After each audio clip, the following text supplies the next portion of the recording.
Hello students, hi, good morning, welcome to Chemistry Concept with Pragna Madam. Students, આજે ફરીથી આપણે સંકીર્ણ સંયોજનો પ્રકરણમાં MCQ સોલ્વ કરવાના છે. ઇમ્પોર્ટન્ટ MCQ જે પ્રીવિયસ યર ક્વેશ્ચન હોય એને આપણે સોલ્વ કરી લઈએ. થોડીક પ્રેક્ટિસ સંકીર્ણ સંયોજનો ચેપ્ટરમાં વધારે કરવી જોઈએ.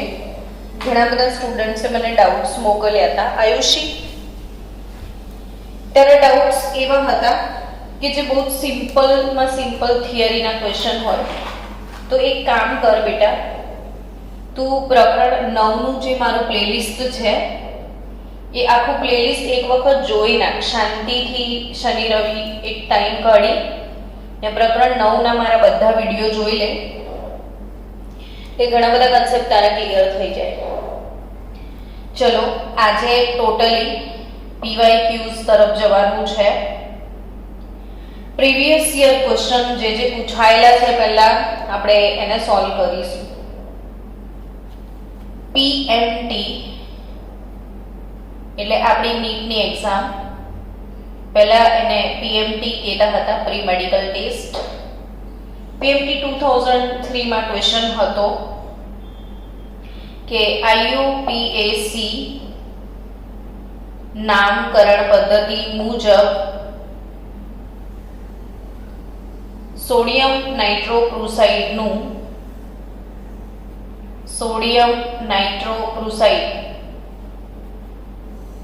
નું નામ શું છે?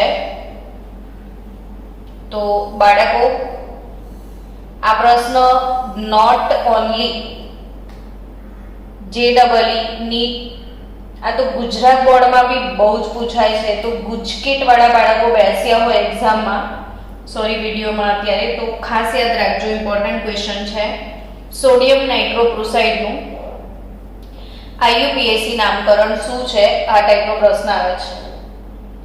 તો એના માટે તમને સોડિયમ નાઇટ્રોક્રુસાઇડ જે છે એનું સૂત્ર તો ખબર હોવી જ જોઈએ. તો સોડિયમ નાઇટ્રોક્રુસાઇડ એનું સૂત્ર તમે મોડે યાદ રાખશો તો જ આ ટાઈપના ક્વેશ્ચન તમારાથી સોલ્વ થશે, નહીં તો નહીં થાય. તો સોડિયમ નાઇટ્રોક્રુસાઇડ એનું સૂત્ર શું હશે એવો ક્વેશ્ચન થાય છે ને તમને. તો મેં જ્યારે તમને ભણાવ્યું છે ત્યારે તમને કીધું છે કે N2 FeNO CN5 આવું યાદ રાખજો, એવું મેં તમને કીધું હતું. આ તમને યાદ રાખવું જ પડશે. N2 FeNO CN5 શું બોલવાનું? N2 FeNO CN5. હવે એનો IUPAC નામકરણ, તો Na એટલે સોડિયમ,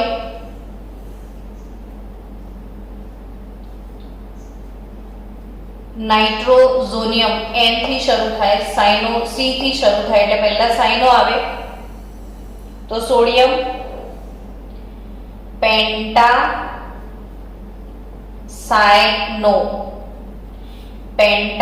સાયનો, NO. આ NO લિગેન્ડ જે છે એ બે રીતે વર્તે છે, યાદ રાખજો. કે NO જે છે એ NO ધનાયન તરીકે પણ વર્તે છે અને NO તટસ્થ અણુ તરીકે પણ વર્તે છે. જો એ ધનાયન તરીકે વર્તે તો એને નાઇટ્રોઝોનિયમ કહેવામાં આવે છે, ને તટસ્થ અણુ તરીકે વર્તે ત્યારે એને આપણે નાઇટ્રોસિલ લિગેન્ડ તરીકે ઓળખીએ છીએ. તો આ જે સોડિયમ નાઇટ્રોક્રુસાઇડ છે એમાં જે NO છે એ નાઇટ્રોઝોનિયમ તરીકે અસ્તિત્વ ધરાવે છે. તો સોડિયમ પેન્ટાસાયનો NO એટલે નાઇટ્રોઝોનિયમ સોડિયમ પેન્ટાસાયનો નાઇટ્રોસોનિયમ ને Fe. તમને ખ્યાલ છે કે આ સંકીર્ણ સંયોજન પાછળના ભાગમાં છે એટલે ઋણાયન તરીકે છે, ને જ્યારે ઋણાયન તરીકે હોય તો ધાતુને એટ પ્રત્યય લાગે છે એટલે અહીંયા Fe ને બદલે ફેરેટ લખાશે, ને આ જે ફેરેટ કૌંસમાં ઓક્સિડેશન આંક લખાય. ઓક્સિડેશન આંક કેવી રીતે શોધશો? તો બે સોડિયમનો +1 હોય, Fe નો નથી ખબર, x ધારી લો, નાઇટ્રોઝોનિયમનો +1 ને પેન્ટાસાયનો -5 બરાબર 0. તો 2 + 1 3 એટલે x બરાબર તમારો જવાબ આવશે 2, તો ફેરેટ 2. તો સોડિયમ પેન્ટાસાયનો નાઇટ્રોઝોનિયમ ફેરેટ 2 એ સોડિયમ નાઇટ્રોક્લોરાઇડનું IUPAC નામ થાય. ફરી એકવાર રિપીટ કરાવી દઉં. N2 FeNO CN5. હવે ભૂલમાં જો તમે નાઇટ્રોસિલ લખી દો તો શું થાય? તો કંઈ નહીં, સાચું પડે. પણ નાઇટ્રોસિલ લખીએ ને તો અહીં +1 ને બદલે 0 ઓક્સિડેશન આંક લેવો પડે. તટસ્થ અણુ તરીકે એનો ઓક્સિડેશન આંક તમારે 0 લખવો પડે, ને નાઇટ્રોઝોનિયમ લખો તો ઓક્સિડેશન આંક +1 લખવો પડે. હવે જો +1 લખો તો 2 જવાબ આવે, ને 0 લખો તો 3 જવાબ આવે. એટલે ફરક એટલો પડે કે જો તમે આને આ રીતે લખશો કે સોડિયમ પેન્ટાસાયનો નાઇટ્રોસિલ લખો છો તો નાઇટ્રોસિલ ફેરેટ કૌંસમાં 3 લખાશે, અને નાઇટ્રોઝોનિયમ લખો છો તો ફેરેટ 2 લખાશે. એટલે આ એક મોસ્ટ આઈએમપી વાત છે જે તમને યાદ રાખવાની છે. ચલો એવા બીજા સરસ મજાના આપણે ક્વેશ્ચન આજે સોલ્વ કરવાના મૂડમાં છીએ.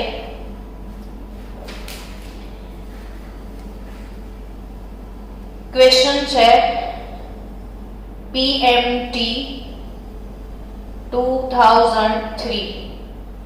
આજે હું ભૂલી જાઉં તો બી મને યાદ કરાવજો કે મેડમ વિડીયો મોકલો ને નીટના આ સંકીર્ણ સંયોજન ચેપ્ટરના. તો હું નીટના તમને ખાસા બધા વિડીયો આજે આપીશ જે જોઈ જ નાખજો આજે રાત સુધીમાં. PMT 2003 નો ક્વેશ્ચન છે કે પાઈબંધ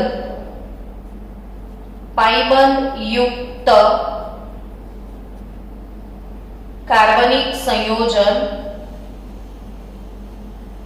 નથી. એટલે કે નીચેના પૈકી કયું સંકીર્ણ સંયોજન પાઈ બોન્ડેડ નથી? એવો પ્રશ્ન પૂછ્યો છે. પાઈ બોન્ડેડ કયું સંકીર્ણ સંયોજન પાઈ બોન્ડેડ નથી એવો ક્વેશ્ચન પૂછ્યો છે.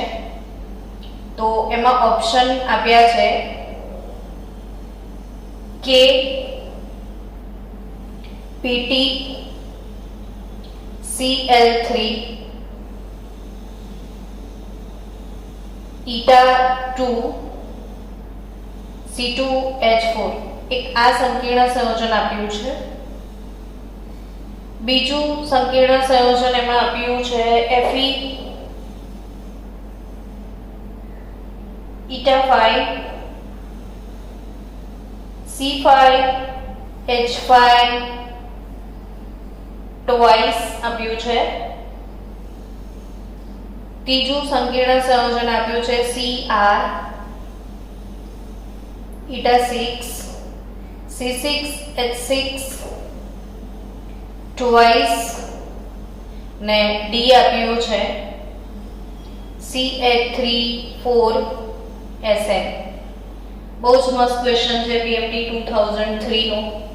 બાળકો આ જે ટોપિક છે પાઈ બોન્ડેડ કોમ્પ્લેક્સ, આના પર એક આખો મેં વિડીયો બનાવ્યો છે.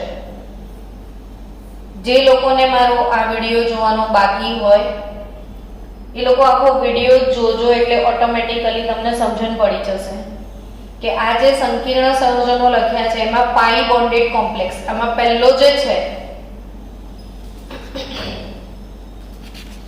એમાં પહેલું જે છે બાળકો KPtCl3 eta2C2H4 આ ઝેઇઝનો ક્ષાર છે. ઝેઇઝનો ક્ષાર વિડિયો દેખશો એટલે મેં ફૂલ ડિટેલ સાથે એક્સપ્લેન કર્યું છે, છતાં બી આ ક્વેશ્ચન આપણે સોલ્વ કરી રહ્યા છીએ તો યાદ કરાવી દઉં તમને કે ઝેઇઝનો ક્ષાર છે આ KPtCl3 eta2C2H4. ખરેખર આ શું છે એ સમજાવું તમને. ચલો એટલે તમને આઈડિયા આવે. ઝેઇઝનો ક્ષાર તો નીટજી માટે યાદ રાખવું પડે કે ઝેઇઝનો ક્ષાર શું છે, તો આને ઝેઇઝનો ક્ષાર કહેવાય છે. હવે કે તો 12 છે, પ્લેટિનમ એને 3 વેલેન્સી ક્લોરીનની હોય છે આવી રીતે PtCl3. હવે eta2 મતલબ કે C double bond C CH2 આ ઇથિન છે, ઇથિન. અને ઇથિનના આજે આ સિગ્મા બંધ કહેવાય અને આ પાઈ બંધ કહેવાય. તો ઇથિનના 2 પાઈ ઇલેક્ટ્રોનનું અહીંયા દાન થાય છે એટલે આ પાઈ બંધ ધરાવતું સંકીર્ણ છે એવું કહેવાય. તો આ ઝેઇઝનો ક્ષાર કહેવાય એ નીટ માટે યાદ રાખવું જોઈએ, જેમાં PtCl3 અને આ ઇથિન ને ઇથિનના પાઈબંધનું દાન થાય છે ને આ 2 કાર્બન વચ્ચેનો પાઈબંધ છે એટલે આવી રીતે eta2 લખેલું છે. એવી રીતે આમાં બીજું સંયોજન આપ્યું છે ફેરોસીન છે FeC5H5 ટ્વાઇસ આપ્યું છે. મતલબ કે આવી રીતે 2 પેન્ટાગોન છે અને વચ્ચે પાઈ વાદળ છે. એવી રીતે બીજું પેન્ટાગોન છે ને પાઈ વાદળ છે, આને C5H5 કહેવાય અને બી C5H5 કહેવાય. ને આ બંનેના પાઈ વાદળના જે ઇલેક્ટ્રોન છે એ Fe સાથે બંધ બનાવે છે ને આ બંધારણ છે ફેરોસીનનું. ફેરોસીન છે જે પાઈબંધ ધરાવતું સંકીર્ણ સંયોજન છે ને આ 1 2 3 4 અને 5 પાઈબંધ, આ 5 કાર્બન નો પાઈબંધ અહીંયા શેર થાય છે એટલે eta5 એવું લખેલું છે અહીંયા. ને ત્રીજું સંયોજન છે બેન્ઝીન ને અહીં પણ છે બેન્ઝીન ને બેન્ઝીનના પાઈ વાદળની વચ્ચે ક્રોમિયમ છે તો આ ડાયબેન્ઝીન ક્રોમિયમ છે ને એમાં 6 કાર્બનનો પાઈ વાદળ છે એટલે Cr. બેન્ઝીન માટે લખાય C6H6 ટ્વાઇસ અને eta6 એટલે લખેલું છે 6 કાર્બનનો પાઈબંધ છે. ટૂંકમાં આ ઓપ્શન ઝેઇઝનો ક્ષાર છે, આ ફેરોસીનનું બંધારણ છે અને આ ડાયબેન્ઝીન ક્રોમિયમ છે. ને વધારે ડિટેલ જોવી હોય તો વિડિયો પણ છે. ને આ ટેટ્રામેથાઇલ ટીન.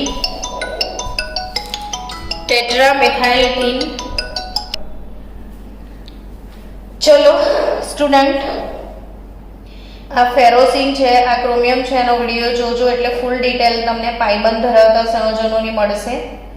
અને આ જે સંયોજન છે એ ટેટ્રામિથાઇલ ટીન છે ને ટેટ્રામિથાઇલ ટીન એટલે આ ઓર્ગેનો મેટાલિક કમ્પાઉન્ડ કહેવાય, કાર્બધાત્વિક સંયોજન જેમાં સિગ્મા બંધ હોય એટલે આનો આન્સર આવશે ડી. તો પાઈબંધ યુક્ત કાર્બનિક સંયોજન કયું નથી? તો આ પાઈબંધ, આ પાઈબંધ, આ પાઈબંધ ને આ સિગ્મા બંધ. ચલો નેક્સ્ટ પ્રશ્ન લઈએ. આજે આપણે PYQs લેવાના છીએ એટલે જેટલા હમણાં સુધી પૂછાઈ ગયા છે નીટજીમાં તે જ ક્વેશ્ચન ફોકસ કરીએ છીએ આપણે આજે. Wet four 1 minute. યસ, હા ચલો. PMT 2001 માં બી આ સેમ ક્વેશ્ચન હતો કે કયું કાર્બોધાત્વિક સંયોજન સિગ્મા અને પાઈ બંધ ધરાવે છે. ક્વેશ્ચન 2001 PMT એમાં પ્રશ્ન છે કે નીચેના પૈકી કયું કાર્બધાત્વિક સંયોજન પર વિડિયો છે, હું વારંવાર બોલું છું। કાર્બધાત્વિક સંયોજન સિગ્મા અને પાઈ બંધ ધરાવે છે। તો સિગ્મા ને પાઈ બંધ ધરાવતું કાર્બધાત્વિક સંયોજન કયું એવો પ્રશ્ન પૂછ્યો છે, PMT 2001 માં છે। ક્વેશ્ચન છે Fe eta 5 C5H5 ટ્વાઇસ, એટલે હવે તમે સમજી ગયા કે ઓ આ તો ફેરોસીન છે, હે ને? હમણાં જ શીખ્યા ફેરોસીન નું બંધારણ છે, આ સેન્ડવિચ બંધારણ ફેરોસીન કે જેમાં પાઈ બંધ છે। બીજું ઓપ્શન છે કે PTCl3 eta 2 C2H4, એટલે તમે સમજી ગયા કે આ તો ઝેઇસ નો ક્ષાર છે, એમાં બી પાઈ બંધ છે। FeCH3 થ્રાઇસ, હવે આમાં કોઈ પાઈ બંધ નથી, ફક્ત સિગ્મા બંધ છે। આ ધાતુ છે અને આ ઓર્ગેનિક કેમિસ્ટ્રી છે। મિથાઇલ એટલે કાર્બનિક પાર્ટ ને Fe એટલે ધાત્વિક પાર્ટ, એટલે આને કાર્બધાત્વિક સંયોજન કહેવાય જેમાં સિગ્મા બંધ હોય। અને D CO5 બોલ ચલ, आई ગયા છે પેલા બેન, आई જાય 5 મિનિટ પોઝ કર।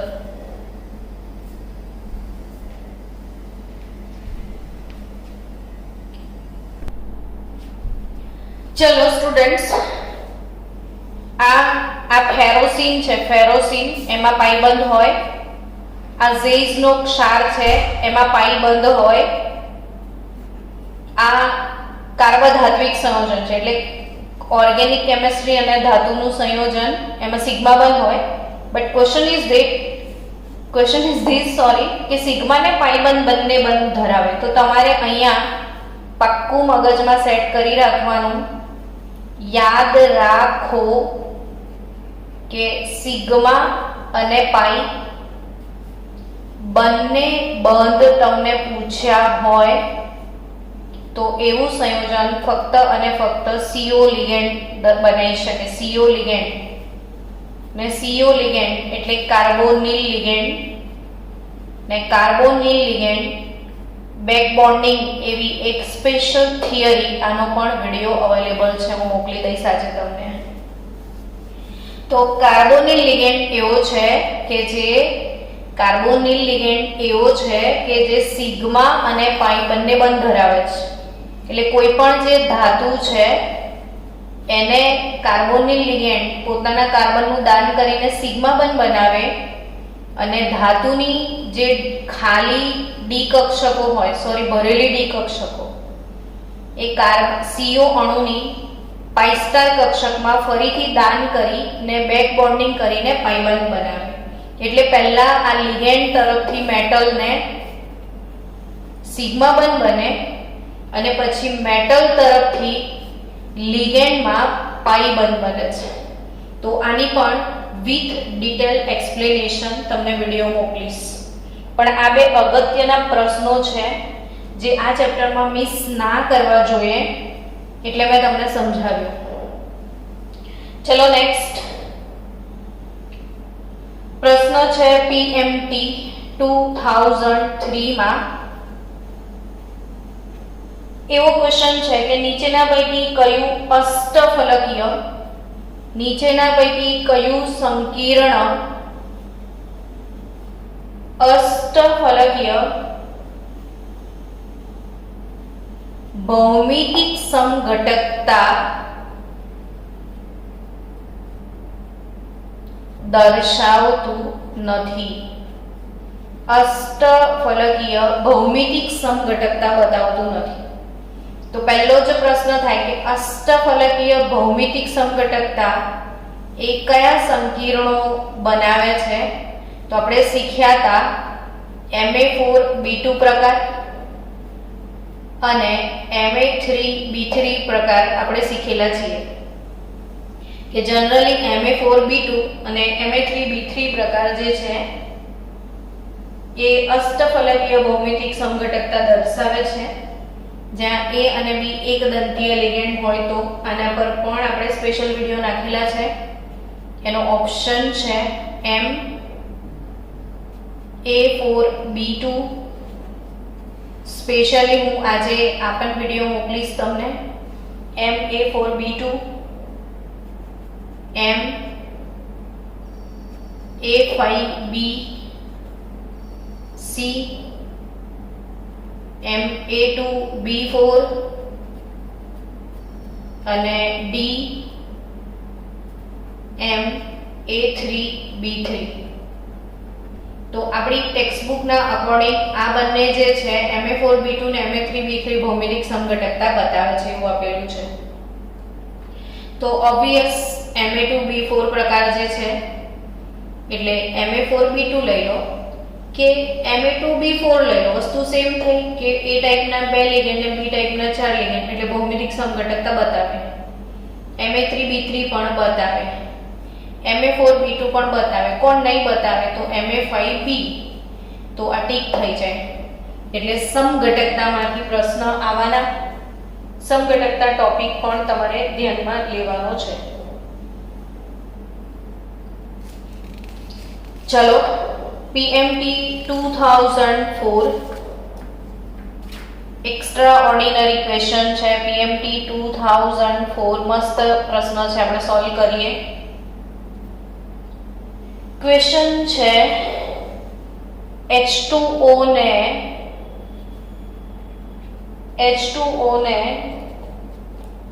નિર્બળ લિગેન્ડ ગણીએ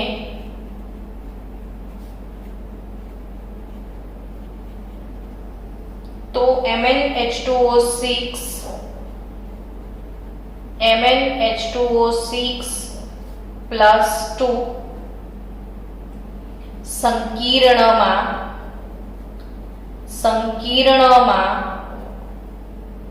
કેટલા અયુગ્મિક ઇલેક્ટ્રોન હશે? બચાવો, આના પરથી તમે સમજી શકો છો કે આ કેટલા ઈઝી ગોઈંગ ક્વેશ્ચન પૂછે છે. આટલું બધું ઈઝી પૂછે તો ના આવડે તો ખરેખર અઘરું કહેવાય કે મહા સહેલા પ્રશ્નો છે. આવા ક્વેશ્ચન આવશે એવું થાય. તો MnH2O6 plus 2, manganese H2O6 plus 2. હવે નિર્બળ લિગેન્ડ છે એવું એણે કહી જ દીધું છે, તો આમાં મેંગેનીઝનો ઓક્સિડેશન શોધી કાઢો. તો મેંગેનીઝ માટે X ધારી લો. પાણી તટસ્થ અણુ છે એટલે એનો વીજભાર 0 બરાબર કુલ ચાર્જ પ્લસ 2 એટલે મેંગેનીઝનો ઓક્સિડેશન નીકળશે પ્લસ 2. હવે મેંગેનીઝનો નંબર જોઈ લો. તો કે મેંગેનીઝનો નંબર છે 25 ને 25 નંબર હોય તો એની ઇલેક્ટ્રોન રચના થાય આર્ગન 3d5 4s2.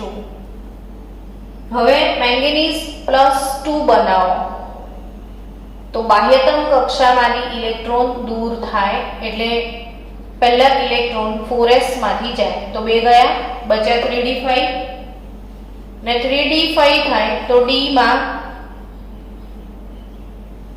5 પેટા પ્રકાર છે તો 5 ઇલેક્ટ્રોન d માં આ રીતે જ ગોઠવાશે એટલે અયુગ્મિક ઇલેક્ટ્રોન 5 એ 5 થશે. તો અયુગ્મિક ઇલેક્ટ્રોન કેટલા હશે? 5 હશે. બહુ જ સરસ પ્રશ્ન છે કે H2O ને નિર્બળ લિગેન્ડ ગણીએ તો MnH2O6 પ્લસ 2 સંકીર્ણમાં કેટલા અયુગ્મિક ઇલેક્ટ્રોન હશે? તો 5 અયુગ્મિક ઇલેક્ટ્રોન હશે.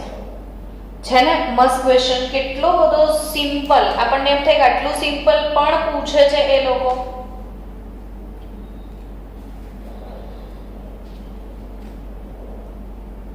ચલો PMT 2004 એમાં ફરીથી એક પ્રશ્ન પૂછાયેલો છે કે Cn માઇનસ એ પ્રબળ લિગેન્ડ છે. Cn માઇનસ એ પ્રબળ લિગેન્ડ છે જે નીચેની કઈ હકીકતને કારણે શક્ય છે. મતલબ એના માટે શું સાચું છે? એ પ્રબળ લિગેન્ડ છે તો એના માટે શું સાચું છે? તો ઓપ્શન એ, તે ઋણ વીજભાર ધરાવે છે એટલે પ્રબળ છે. તે ઋણ વીજભાર ધરાવે છે. ઓપ્શન બી આપ્યો છે, તે આભાસી હેલાઇડ છે. આ Cn માઇનસ માટે એક વસ્તુ યાદ રાખવા જેવી છે, આ ભલે ઓપ્શન સાચો છે ખોટો છે ડઝન્ટ મેટર, પણ જેમ ક્લોરાઇડ હોય, બ્રોમાઇડ છે, આયોડાઇડ છે, એમ સાયનાઇડ દરેક આ લોકોના જેવા તમામ ગુણધર્મો ધરાવે છે. એટલે એ હેલોજન નથી છતાં પણ હેલાઇડ જેવા લક્ષણ બતાવે છે. એટલે Cn માઇનસ ને આભાસી હેલાઇડ કહેવાય છે. Cn માઇનસ ને શું કહેવામાં આવે છે? આભાસી હેલાઇડ કહેવાય છે. તે ધાતુ તત્વ પાસેથી ઇલેક્ટ્રોન સ્વીકારી શકે છે. તે ધાતુ તત્વ પાસેથી ઇલેક્ટ્રોન સ્વીકારી શકે છે એટલે એ પ્રબળ લિગેન્ડ છે. કે પછી તે ધાતુ તત્વ સાથે ઊંચા સ્પિન ધરાવતા સંકીર્ણ બનાવે છે. તે ધાતુ તત્વ સાથે ઊંચા સ્પિન ધરાવતું સંકીર્ણ બનાવે છે. વિચારોને જવાબ આપો કે કેમ ક્લોરાઇડ એ પ્રબળ લિગેન્ડ છે. હા, શું? આભાસી હેલાઇડ છે એમ? ના, એ ઊંચું સ્પિન ધરાવતું સંકીર્ણ બનાવે છે. નો, એ પણ સાચો આન્સર નથી.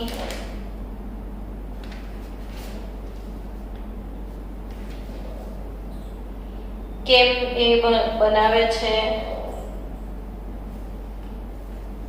તો આમાં એક પણ ઓપ્શન નથી એનો સાચો ઓપ્શન. તો યાદ રાખજો કે Cn માઇનસ એ પ્રબળ લિગેન્ડ છે, બરાબર? તો લિગેન્ડ શું કરે જનરલી?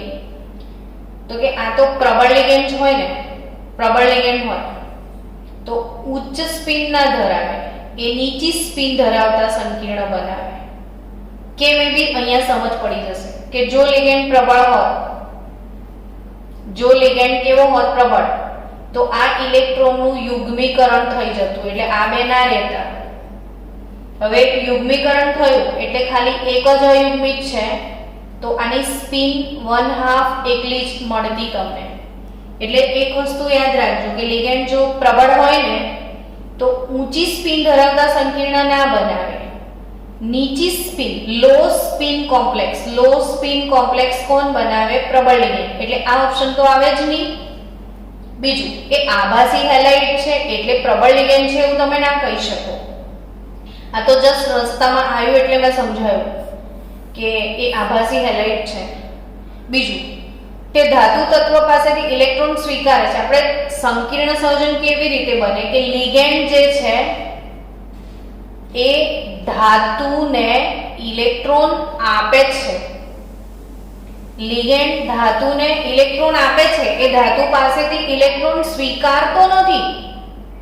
આ મેંગેનીઝ છે તો મેંગેનીઝ ધાતુની જે ખાલી કક્ષકો છે એમાં પાણી નામનો લિગેન્ડ પોતાના ઇલેક્ટ્રોનનું દાન કરે છે. એટલે લિગેન્ડ લોકો ઇલેક્ટ્રોનનું દાન કરે છે, સ્વીકારે નહીં. એટલે આ ઓપ્શન બી આવે નહીં. એટલે સિમ્પલ વાત છે કે તે ઋણ વીજભાર ધરાવે છે. પણ તે ઋણ વીજભાર ધરાવે છે એટલે લિગેન્ડ છે એ વાત સાચી, પણ એ પ્રબળ લિગેન્ડ છે એની ખરેખર જે જરૂરિયાતો અહીંયા ઓપ્શનમાં વધારે નથી. અહીંયા સાચો આન્સર તમારે એ આપવાનો છે કે તે ઋણ વીજભાર ધરાવે છે. હવે જે ઋણ વીજભાર ધરાવે છે એની પાસે ઇલેક્ટ્રોન યુગ્મ હોય અને જે ઋણ વીજભાર ધરાવે એ લુઈસ બેઝ કહેવાય. આ યાદ રાખજો કે તમામ લિગેન્ડને આપણે લુઈસ બેઝ કહીએ છીએ કારણ કે તે લોકો ઇલેક્ટ્રોન યુગ્મનું દાન કરે છે. તો જે ઇલેક્ટ્રોન યુગ્મનું દાન કરે એને બેઝ કહેવાય. ને જેના પર ઋણ વીજભાર છે, ઇલેક્ટ્રોન યુગ્મ છે જે ઇલેક્ટ્રોનનું દાન કરી શકશે એ લિગેન્ડ બની શકશે. એટલે આનો આન્સર આવશે કે તે ઋણ વીજભાર ધરાવે છે. સરસ ક્વેશ્ચન હતો એટલે મેં લખ્યો, મને ગમ્યો એ પ્રશ્ન. ચલો પ્રીવિયસ યર નીટના જેટલા ક્વેશ્ચન મળી રહ્યા છે મને, જેમ જેમ પીવાયક્યુઝ મળે છે એમ હું સોલ્વ કરાવતા જાઉં છું. મને કોઈકે ક્વેશ્ચન પૂછ્યો હતો કે આંતરકક્ષીય સંકીર્ણ એટલે શું ને બાહ્ય કક્ષીય સંકીર્ણ એટલે શું. તો જરા એ સમજાવી દઉં પહેલા કે બાહ્ય કક્ષીય સંકીર્ણ અને આંતરકક્ષીય સંકીર્ણ એટલે શું. કોઈ મને કહેશે મીટિંગમાં બેસેલા છે એમાંથી જવાબ આપશો મને કે આ સંકીર્ણ કોને કહેવાય? Anyone in the class? બાહ્ય કક્ષીય સંકીર્ણ એટલે 4D કક્ષકો સંકરણમાં ભાગ. યસ, આંતરકક્ષીય સંકીર્ણ એટલે અંદરની જે ડી કક્ષકો છે એ એક્ઝેક્ટલી.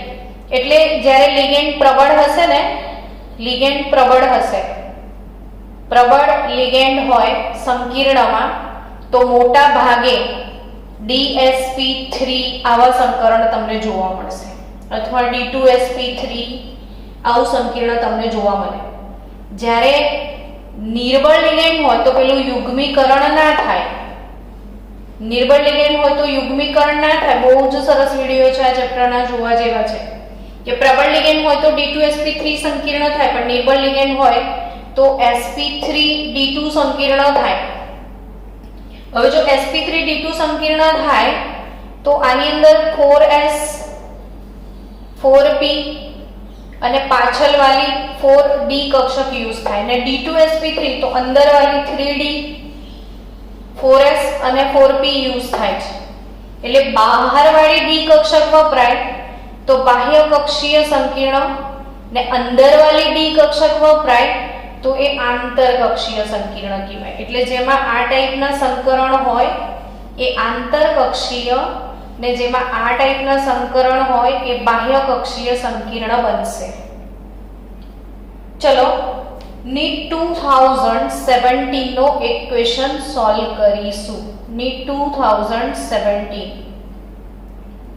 કે AgNO3 ક્રમિક રીતે AgNO3 ક્રમિક રીતે COCl3 6NH3 COCl3 5NH3 ને COCl3 4NH3 સાથે જોડાઈને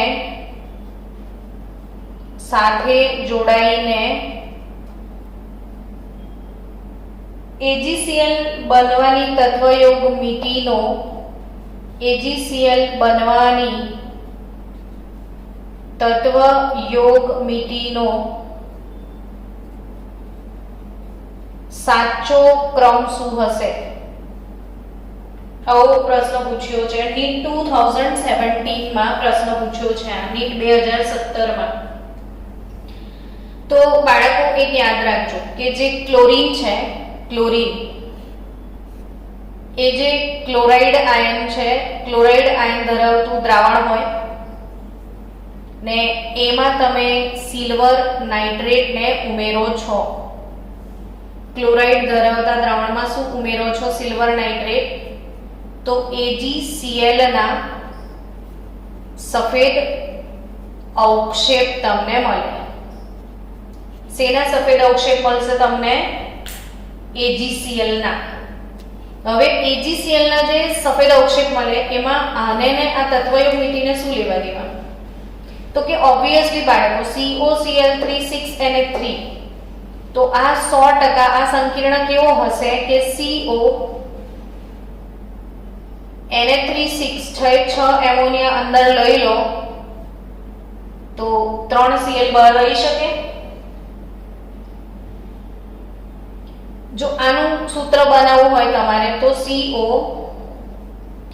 એમોનિયા તમારી પાસે ફક્ત 5 જ મોલ છે તો 1 જ મોલ Cl અંદર જશે, 2 Cl બહાર રહેશે. આપણે અંદરની તત્વયોગ મિતિ પ્રમાણે કોબાલ્ટનો સવર્ગાંક 6 છે તો એની જોડે 6 થઈ જવા જોઈએ અને અમોનિયા બહાર ના રહી શકે. અમોનિયા તટસ્થ અણુ છે એટલે બધા જ અમોનિયા લિગેન્ડ તરીકે જ વર્તે, બહાર રહેવાના કોઈ ચાન્સ નથી એને. એટલે હવે અહીંયા આ કોબાલ્ટ ક્લોરાઇડ છે બાળકો, તો એમાં કોબાલ્ટ +3 ને 3Cl- આ કોબાલ્ટ જે 3 ક્લોરીન સાથે જોડાયેલો છે એટલે કોબાલ્ટનો ઓક્સિડેશન આંક, એને સંકીર્ણ સંયોજનની પ્રાથમિક સંયોજકતા કહેવાય. તમને ખ્યાલ હશે વર્નરના સિદ્ધાંત પ્રમાણે સંકીર્ણ સંયોજનોને 2 સંયોજકતા હોય, એક પ્રાથમિક સંયોજકતા અને બીજી દ્વિતીયક સંયોજકતા, એટલે આ પ્રાથમિક સંયોજકતા. હવે એમાં તમે 6 એમોનિયા નાખો એટલે આ દ્વિતીયક સંયોજકતા કહેવાય અને આ એનો સવર્ગાંક બને. તો 3 ક્લોરીન બહાર છે, આમાં 2 ક્લોરીન બહાર છે. આને કઈ રીતે ગોઠવશો જુઓ તો કોબાલ્ટ NH3 કોબાલ્ટ NH3 4 તો અંદર જતા રહેશે, હજી 6 કરવાના એટલે 2 ક્લોરીન જોઈશે. આમાં 3 ક્લોરીન છે, 1 જ ક્લોરીન બહાર રહેશે. હવે યાદ રાખવાનું છે કે AgCl સાથે અવક્ષેપ કોણ આપે તો કે AgCl સાથે અવક્ષેપ એ જ લોકો આપે, AgCl સાથે અવક્ષેપ એ જ લોકો આપે જે આયનો બહાર હશે. તો આ 3 ક્લોરીન 3 મોલ AgCl ના અવક્ષેપ આપશે, આ 2 ક્લોરીન 2 મોલ AgCl ના અવક્ષેપ આપશે ને આ 1 ક્લોરીન 1 મોલ AgCl ના અવક્ષેપ આપશે. એટલે AgCl ના અવક્ષેપ બનાવવાની જે તત્વયોગ મિતિ છે એ 3, 2 અને 1 હશે. શું હશે તત્વયોગ મિતિ? 3, 2 અને 1. ફરીથી બાળકો વેટ કરો 2 મિનિટ.